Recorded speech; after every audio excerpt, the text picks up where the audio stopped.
Good morning, everyone. My name is Raina Ghazi, and I'm the Teacher Development Manager for Macmillan Education International Curriculum. Thank you so much for joining our webinar this morning in the UK with Charlotte Rance, who will be focusing on accuracy versus fluency in the young learner classroom. If you have any questions, feel free to write them in the chat box that you can see. Of course, please do stick to the topics at hand, which I'm sure, as always, you will. In terms of the PowerPoint and the webinar certificate, these will both be provided via email as soon as the session finishes. So I will pass it over to Charlotte now. Thank you. Thank you, Raina. Hello, everybody. Okay, let's just check that you can hear and see me and the slides okay. So in the chat box, if you can type where you are and what time it is with you. Let's see where we all are in the world and what time of day we are in. Hello, everybody. Yes, we've got some people from Iran, from Russia, from Kuwait midday and Kuwait midday in Moscow. Lovely. 2:30 here. Where is here, Ashvin? I didn't catch. 12 o'clock in Saudi Arabia, St. Petersburg. Hello. Hello, Drusilda from Jamaica. What time is it in Jamaica? I'm not sure. 11 o'clock in South Africa. Yep. 10 o'clock here in the UK. I am in Brighton on the south coast. It is a bright blue sky today, but it is very cold. Hello Almaty. Hello Ecuador. Hello India, where it's 2:30 in the afternoon. Very nice. Well, good morning, good afternoon, good evening, regardless of where you are, and welcome to our webinar. As Raina said, we are here today to talk about accuracy versus fluency and looking at the young learner's grammar classroom. What implications does it have on our lives as teachers and on our instruction in the classroom, and hopefully getting to grips with a few tips, tricks, etc., that we can help to provide support for our young learners in our classrooms. So, our session today, we're going to start by thinking a little bit about young language acquisition, both for native speakers of any language and second language, third language, fourth language speakers as well. We're going to have a think about accuracy and fluency and what those mean to us. And then we're going to spend the rest of the session talking about how we can support and encourage these behaviours in our classrooms. So if you are ready, let's get going. Right. Young language acquisition. So much research has been done on how children acquire languages, and those of you that are parents and those of you that teach very, very young learners will know that it's amazing. The changes happen on a daily basis in terms of what children can and cannot say in their mother tongues, allowing them to make themselves understood, developing all of the language, all of the structures that they need to get their point across. It's a process of trial and error. We experiment, we learn, we make mistakes, we get positive feedback and positive reinforcement when what we try to say gets the result we hope for. But what we can see, and what we know from all of this research that's happened over decades and decades and decades, is that young learners, regardless of their first language, follow very similar processes in terms of their language acquisition. So, starting from around 18 months, about a year and a half old, we see the beginnings of sentence structure happening. Within young learners, they are developing the ability to string words together and make simple sentences. By around 24 months, we start to see real grammatical structures emerging, regardless of the language they are learning. And of course, as they develop, they begin to experiment, they begin to learn more. So around 30 months, we start to see this idea of backward progress. And backward progress is one of my favorite terms in language acquisition because obviously these two words mean opposite things. How do we progress by going backwards? But we see this all the time. Examples from native English speaking children will be things like over application of certain grammatical rules. So, for example, when a child is listening to adults, they very quickly hear that in past tense we talk about go, we say went.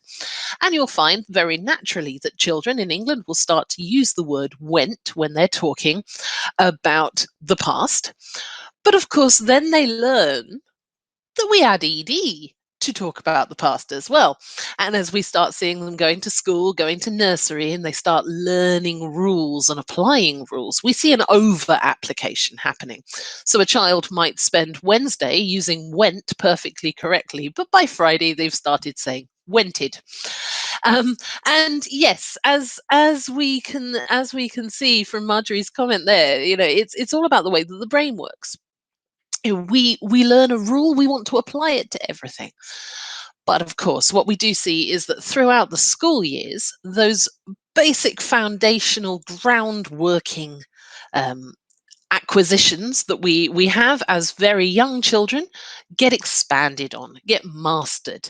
That backward progress, it's a continuing process. The more we learn, the more we over apply and learn to balance, to negotiate, to find out how the rules fit. Of course, in an international context, the reality is that our students in the classroom have lots of different levels of experience. In an international classroom, we'll often find that there are some children who are native speakers or native-like, fully bilingual children, coupled with those that are learning English as a second language or a third language. And the good news is that the acquisition of a second language or a bilingual language, as a second mother tongue or a second foreign language or other language, the process is the same. We go through the same stages as we acquire it. Of course, what we do see with our young learners is a lot of code switching. In the box, can anybody give me a definition? What does code switching mean? Are we familiar with this term? If you do know what it means, can you pop me a quick definition into the chat box? Got a couple of people writing, let's see. But we see code switching happening within the classroom. And the important thing to remember is that code switching is an incredibly natural part of language. And as Asha has pointed out, yes, it's switching between L1 and L2. So it might be things like vocabulary items. It might be syntactical errors. So for example, in English, obviously, we are very subject, verb, object oriented in terms of our grammar. But in other languages, that syntax structure might be different. So you'll get a bit of interference maybe from the way that a certain language is structured. They might use the wrong structure in the English, or they might introduce a different words. It is, as Parul has exactly said, the practice of moving back and forth between two languages or two dialects at the same time. And it's natural. Adult speakers of multi-languages will do this all the time. Sometimes we feel that a certain word doesn't have an equivalent in another language. It might be that there isn't the knowledge of that language, or it might simply just be that we're tired and we can't remember the word and we know that it's going to work perfectly well. But we see through language acquisition that code switching is an important part of that. So within our classrooms, when it comes to young learners, we're going to expect to see this. This is absolutely natural. And we'll have a look a little bit later at how we can utilize that and how we can support that within the classroom. Now, as I believe it was Drusilda said in the comment, the younger we are, the easier it is. And there's plenty of evidence that shows that young learners are a sponge. They will absorb language.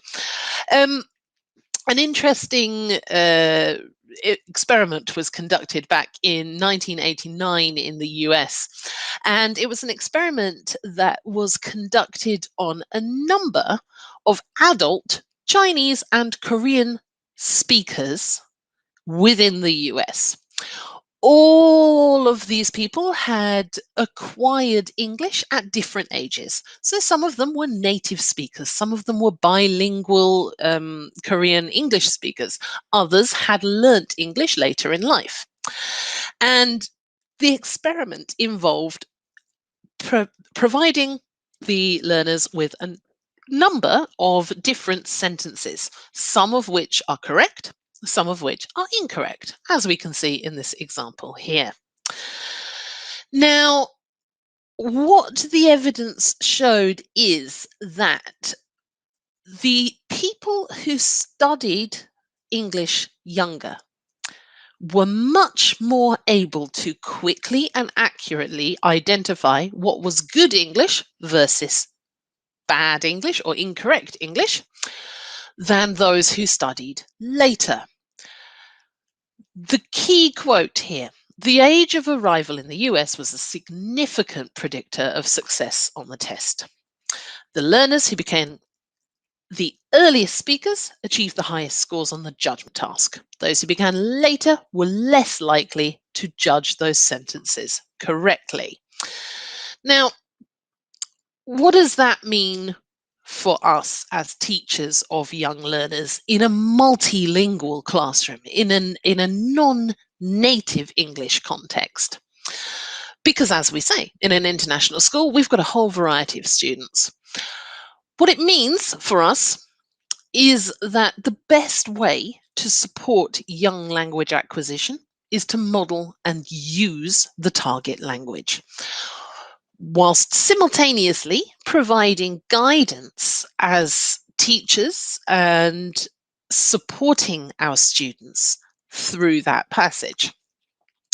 So, step number one, English in the classroom, regardless of the L1s of our students. Using English in the classroom allows us as teachers to demonstrate that English is something we can use on a daily basis. It's another form of expression. We use it to communicate just like our mother tongues. We are able to achieve the same goals through English as we can, whatever our native speaking tongue is. It can also be fun, and it opens the doors to other cultures and customs as well. Nina, welcome.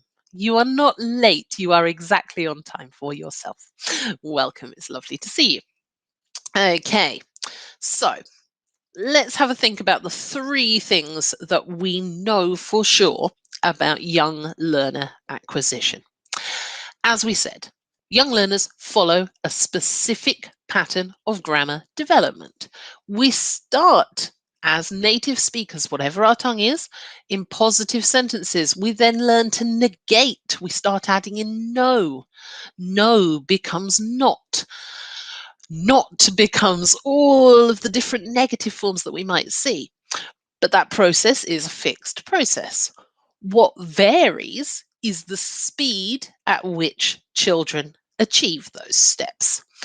And as we all know, any young learner's classroom is a mixed ability classroom. We have students that are much more confident, fluent, have wider vocabularies, and others that are slower to reach those targets.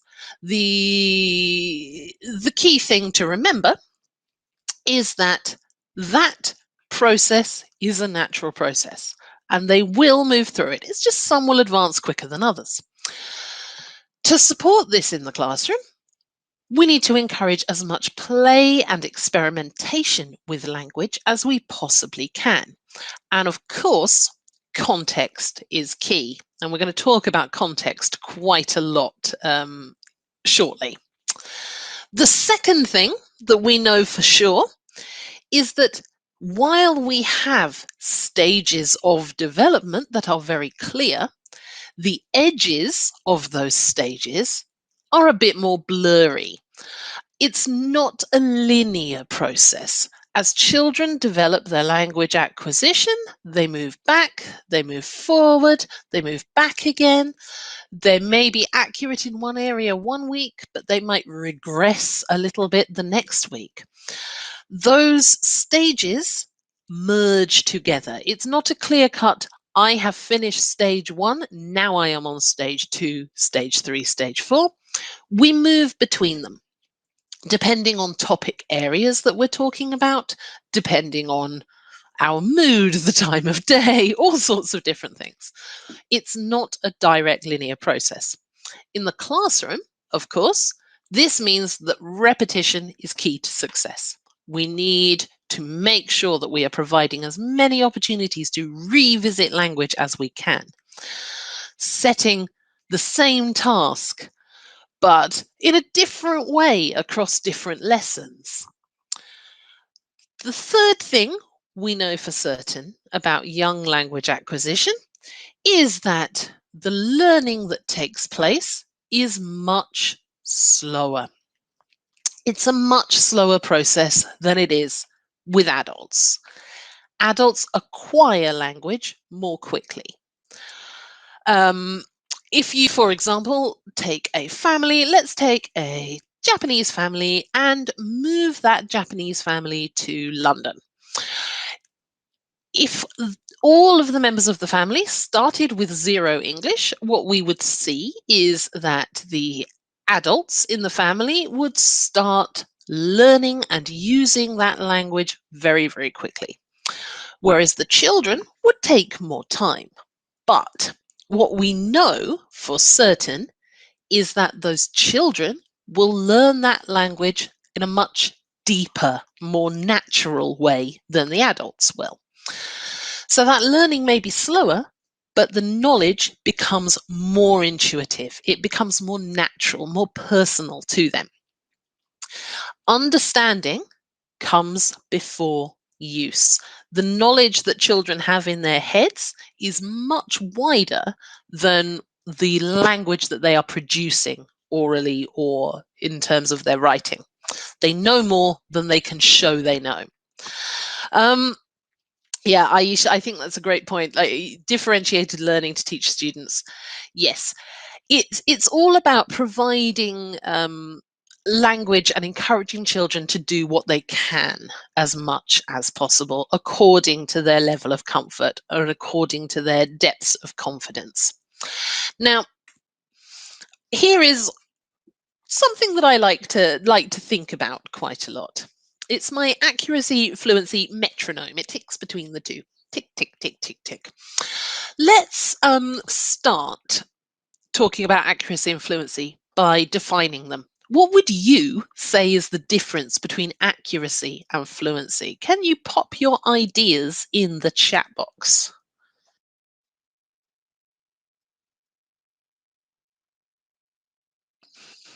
Goodness me.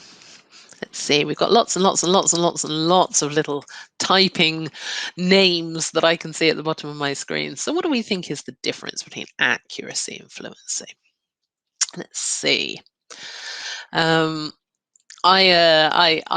think about this a lot because as a native English speaker, sometimes I'm accurate and sometimes I'm fluent. And if it's a really good day, I'm accurate and fluent in English simultaneously. Okay, here we go. Accuracy. Accuracy means grammatically perfect, whereas fluency is the pitch. Interesting. Fluency is more about speed. Accuracy is about making less mistakes. Accuracy is all about being correct, is your general feeling there. Fluency, so fluent, do you have to be correct to be fluent? There's a question. Fluency is about speed. Agrees. Speaking without hiccups. I like that phrase, Asha. That's lovely. Using correct grammar, fluency is usually associated with speaking. Yeah. That's certainly the case. I think if we summarize it, fluency is the ability to speak with confidence on a number of different subjects. It doesn't necessarily require you to be grammatically correct. In fact, fluency and fluent speakers of a language are often not grammatically accurate at all times. It's the ability to express yourself, be understood, and achieve your games with confidence, at speed, within the target language. Accuracy, of course, is all about getting it right, using the right words, the right vocabulary, the right structure, in the right order, at the right time to get the result that you want. And I think that, I say it all the time, I am a native speaker of English. In that regard, I am fluent, but I'm not fluent in every single subject area. If you put me in a room with a bunch of lawyers, I won't be able to fluently hold a conversation with them about the law. If I'm feeling tired, I'm not able to get my words out all the time, and we all experience this. But of course, if I think of other languages that I am able to speak, sometimes for me as a learner, I need to make a choice. I need to make a choice between accuracy and fluency. I can't always do it. And as teachers, what this means is that we need to be very, very clear about what we want from our students. What is the objective of this activity? What is the objective of our lesson? Are we here to work on our accuracy, or is this an activity about fluency? So let's have a look at what those barriers to fluency might be. Here we go. There's a few of them. I'm sure that for those of you in the audience who are not native English speakers, some of these might be feeling quite familiar at this moment, if you think back to when you were learning English. For those of you that are native English speakers, if you think about any other languages you've ever learned, these might feel a bit familiar to you too. There are barriers to fluency. Those barriers to fluency tend to be things that are missing ingredients, if you like. So it might be that I don't know the words, I don't know the structures, I haven't learned them yet. I have a lack of language in this subject area, prevents me from speaking fluently. Lack of time to practice, lack of time to think, lack of confidence. Am I going to get it right? What if I make a mistake? In the young learners classroom, not so much of a problem because young learners tend to be less self-aware when it comes to mistake making than adult learners, for example. Lack of opportunity, lack of motivation, and of course, we bring our experience with us as well. So, if you've had a negative experience of learning, then that might prevent you. If you've made mistakes in the past, anything that we are bringing with us can have an impact on our fluency. And of course, our mindset, our can-do attitudes, our grit and determination can have an impact on our fluency as well. Now, as I've said, these will have an impact. Not all of us face the same barriers, and not all of us have the same experiences. Each of our students will be different. But if we have a student who is less fluent than others, the chances are it's going to be one or a combination of these things that are preventing that. As teachers, of course, this means that to support fluency, we need to remove these barriers. We need to knock down this problem area and bring it back. So let's have a quick look at what we might do to support fluency in our classroom. Now, essentially, the three things that we need to be fluent are motivation. We need a reason to speak. If we don't have a reason, we don't have to say anything. Doesn't matter if we speak or not. We need an opportunity. We need the chance. We need to be given that. And we need the confidence to do that. In the classroom, we can do a lot of things that will help to guide and support fluency. So, doing things like allowing for pair and group work to create opportunities for that, to allow the children time to prepare their ideas, to brainstorm their thoughts, giving them the structures, the target, all of the scaffolding that they need to be able to say what they want to say. Using techniques like questioning or drama or role play to provide opportunities for our learners to use their English. And if we provide these elements within the classroom, then fluency will grow regardless of anything else. Fluency will happen. We are naturally programmed to want to communicate, and the more we communicate, the better at it we get, the more fluent we become. So what this means for us in the classroom is that our key is to work on that accuracy. Now, accuracy and fluency are equally important, and you can be accurate and not fluent. You can be fluent and not accurate. We've seen it. We're teachers, we know.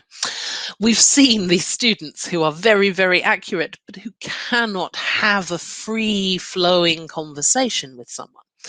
We've seen students that are completely oblivious to the mistakes that they make, but they keep talking all the time. What we want to achieve is both. So, if we are supporting fluency by introducing these things, what else can we do? There are lots and lots of different strategies that we can employ in the classroom. So I've pulled out a few examples of talking strategies from the Talk About Texts books from Macmillan. And these are lovely because each one has a different strategy that we can use to encourage fluency in the classroom. So we've got three examples here.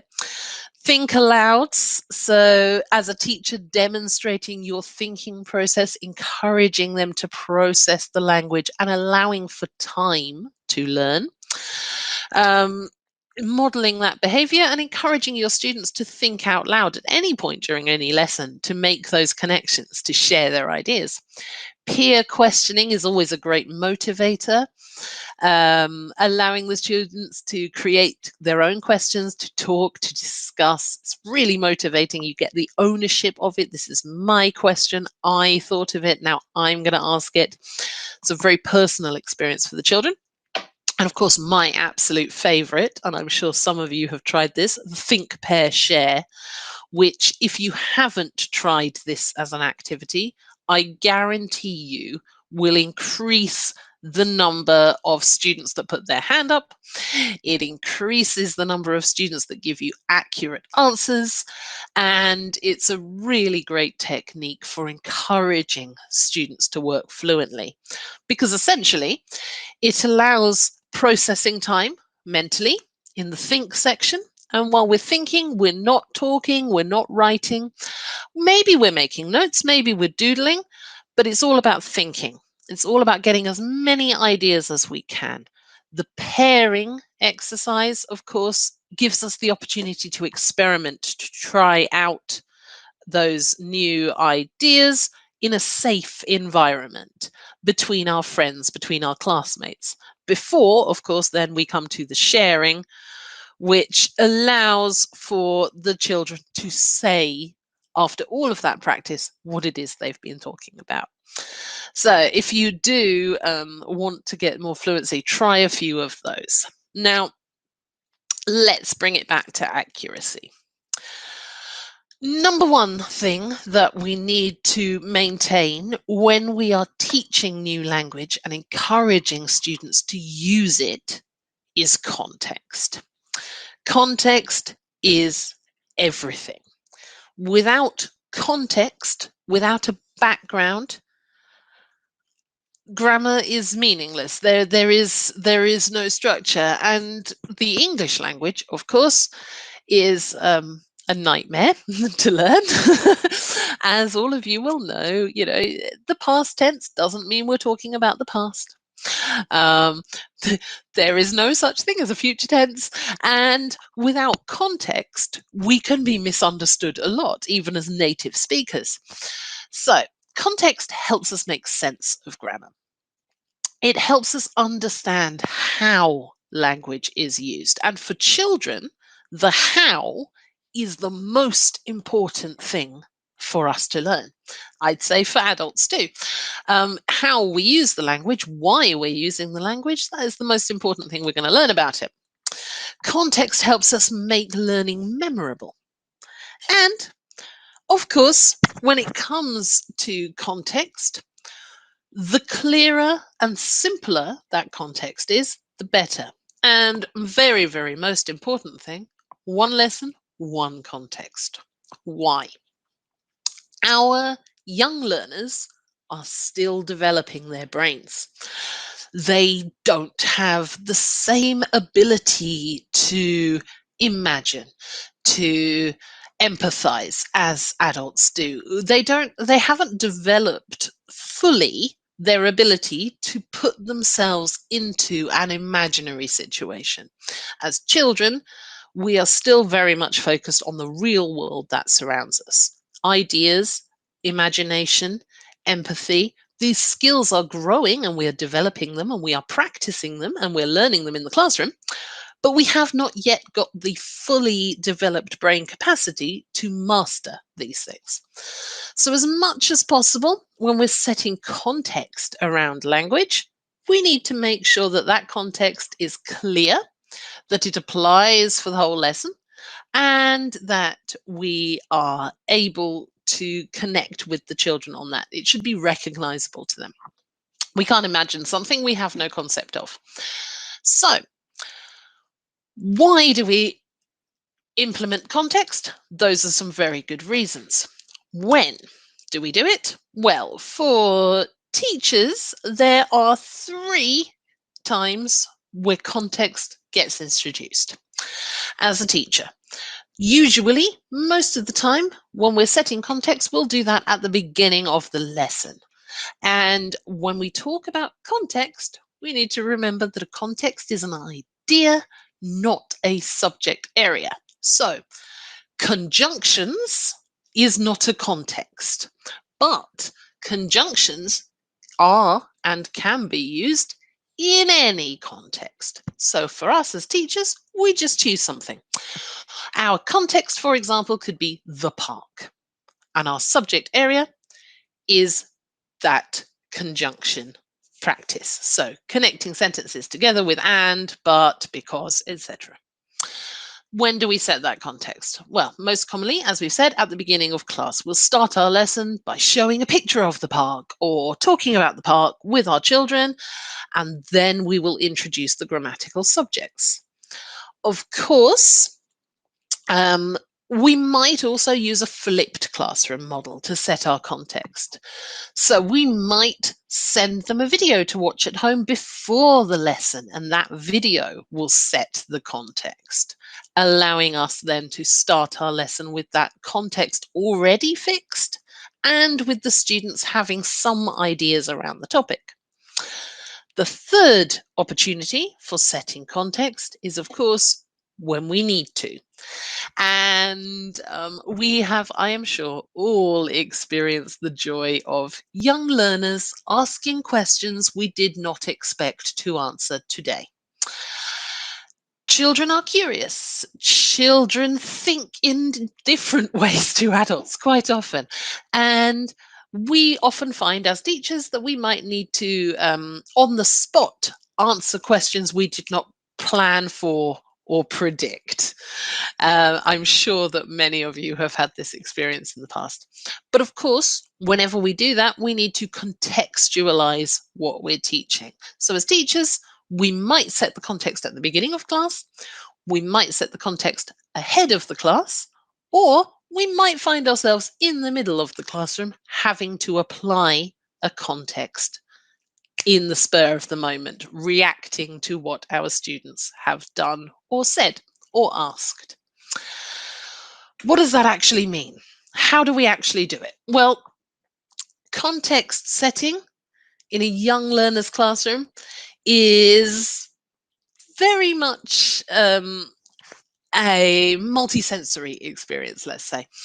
We can do it through realia, bringing things in, getting real objects, real experiences into the classroom to help them understand. Talking about past experiences, of course, will help children contextualize. So asking questions of, do any of you have a pet at home? Yes, I have cat, I have this, I have that. Brilliant. Giving them something concrete to talk about. Images, of course, are an amazing way of setting context. We have the phrase in English, a picture paints 1,000 words. I'm sure in the variety of languages that we have represented, most of you in your language will have an equivalent idiom. Images are an incredibly powerful way to help set context. And of course, for the world of 2020, if you're teaching from home, try this technique. Turn your background on Zoom into whatever you are. Place yourself underwater if you're talking about fish. Put yourself in a park. Put yourself in a forest. You can use those flat images and those flat videos behind you to help make that context feel more realistic to the students in a way that we could never do in a physical classroom, which is quite exciting. Unless, of course, your school has a green screen. Another great way of setting context with young learners is through stories. And stories, historically, have always been used to teach, to contextualize.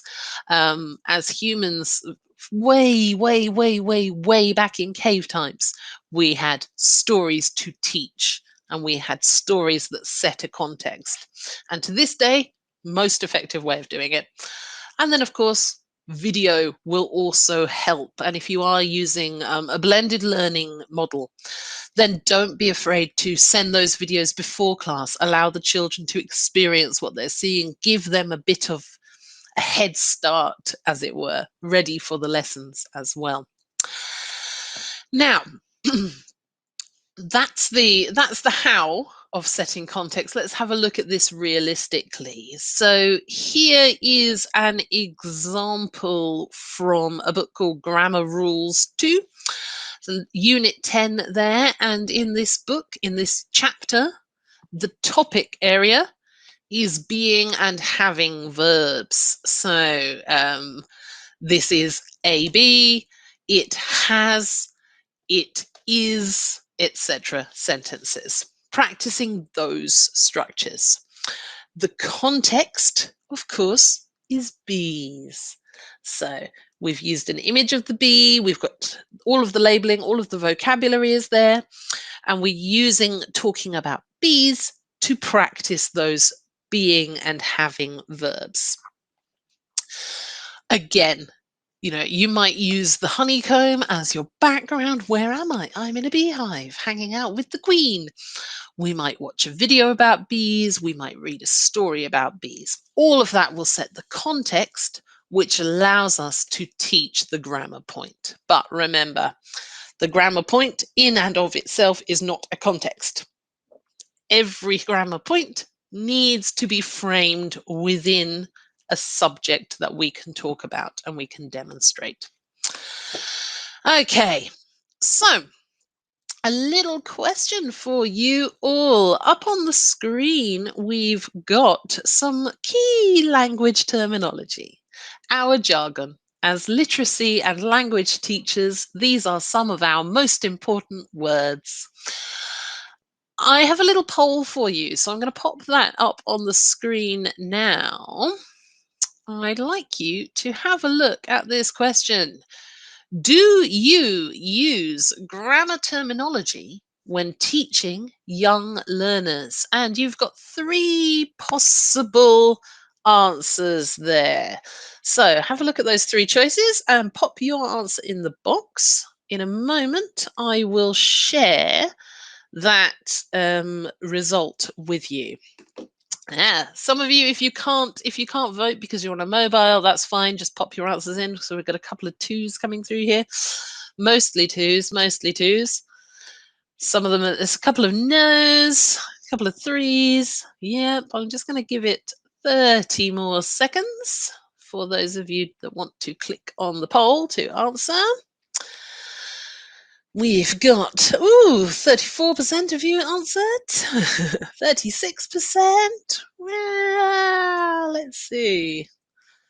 Give you 10, 9, 8, 7, 6, 5, 4, 3, 2, 1. And I'm going to end the voting and share these results. So, as you can see, most of you are in the 2 group. Yes, we use grammar terminology, but we simplify things. And I would absolutely say that number 2 is our best option in the young learners classroom. Every subject area has terminology.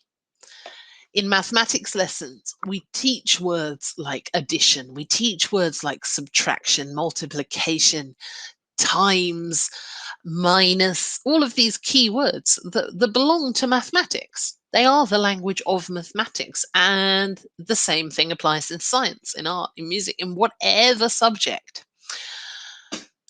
Language is a subject with terminology. Those terms help us. And if I pop back to our presentation, let's take those off the screen. Oh, back at the beginning. There we go. Give me 1 second. Oh, there we are. So yes, terminology. These words help us in the classroom. And there is no reason why children are too young. These words might be complicated, but they're not too young for the ideas.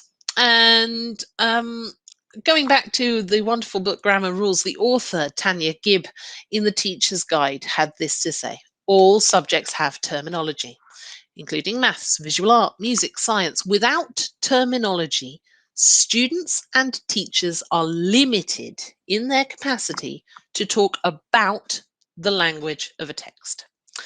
Making grammar terminology a regular part of classroom discussions enables students to become more comfortable with it as it becomes more familiar to them.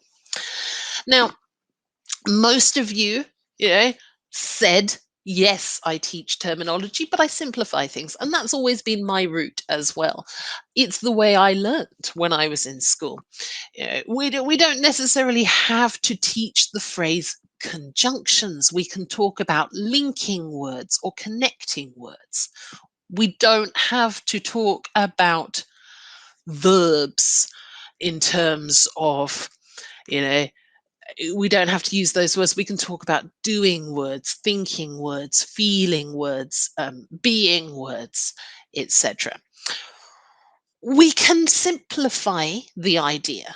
We can simplify that core language. But the idea should always be that we enable the children to talk about what they are doing, because that enables us to help them to learn. It enables us to give more effective feedback. It enables the children to have a better understanding of what they're doing. And as it says right here, it enables us to talk about those texts, those conversations that we're having, to talk about that language. Without those words and without those ideas, we cannot encourage that accuracy to the same extent. Which brings us to the final thing we need to talk about in this situation, in this session, which is the idea of mistakes and error correction and feedback. And given what we have said so far about how language acquisition follows a process, about how we as children are naturally programmed to acquire language, how we as children can learn language in a much deeper way than an adult can learn, what we do have to say is that there will be slips, mistakes, but there will also be code switching as well. We will see the mother tongue appearing in the classroom. So what do we need to do as teachers? How can we best support this? Well, two things that we need to become masters of as young learners teachers: recasting and rephrasing. As we can see here, recasting is the technique of dealing with that code switching, dealing with the L1 in the classroom. So if our student says to us, "Teacher, I need kitab." Okay, great. The child has a need that we need to fix as the teacher, as the adult present. We know that the child has a need. The child has attempted to make as much English as possible in this sentence, but clearly the child is lacking the one word. So as teachers, we need to A, recognize and respond to the child's request. That's our job as an adult. As a teacher, we need to show that we have understood what they're saying, give that positive encouragement for the amount of English that they have given. But also, we need to encourage that full English usage. And the best way of doing this is through recasting. So when the student says to us, "Teacher, I need kitab," we as teachers start with that positive reinforcement. Yes, that number one is yes. I'm giving you positive acknowledgement. Yes, you do need your book. There it is, that keyword. I've repeated the same structure. Thank you, Ardak, commenting on my pronunciation of kitab there. Yes, lovely. You do need your book. We do need to give that positive reinforcement. And by doing this, by recasting into English, we are showing you are doing the right thing. I'm approving what you're doing. You will get what you need, but let's try doing it this way. I can understand you. You can be one step better by changing the word kitab to book. Boom. Rephrasing is very, very similar. When we're rephrasing, we're dealing with mistakes or slips. And two things to remember about mistakes. Number one, it's only a mistake if you know the correct answer. If they are trying and experimenting, this is not a mistake at all. This is experimentation. This is ambition. This is trying hard to say the things you want to say without the language.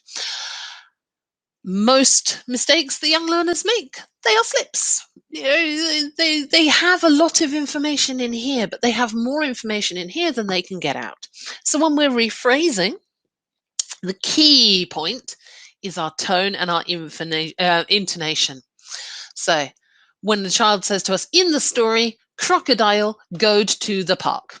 Okay, we've made some good strides here. We've got a couple of little areas.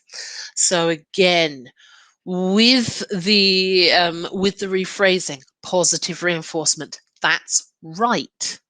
Number one, positive. And then we bring in our intonation. So we've got two mistakes. First of all, we've got a missing article. We're talking about the crocodile. So when we're saying that's right, the crocodile, intonation, underlined, emphasized. Went to the park. Again, add that emphasis.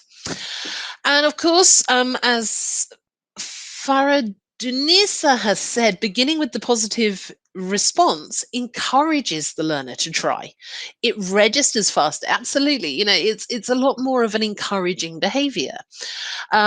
Getting your intonation in to show those things and using those ideas will help those children to reformulate. Now, when it comes to error correction and encouraging accuracy, the first thing that we need to do is ask ourselves if it needs correcting. And when it comes to the young learners classroom, and to be honest, when it comes to any classroom in the world, it needs correcting if A, communication is being prevented, i.e., no one can understand without this correction.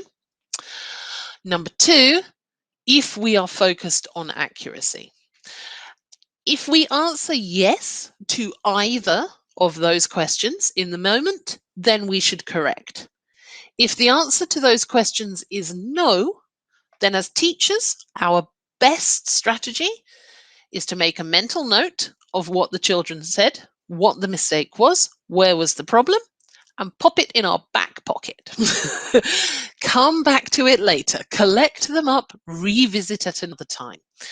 Because we cannot stop every single mistake, because that prevents fluency. We have to find that balance between accuracy and fluency.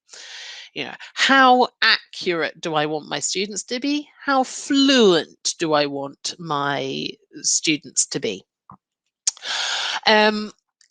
If it needs correcting now, then there are a few things that we need to remember.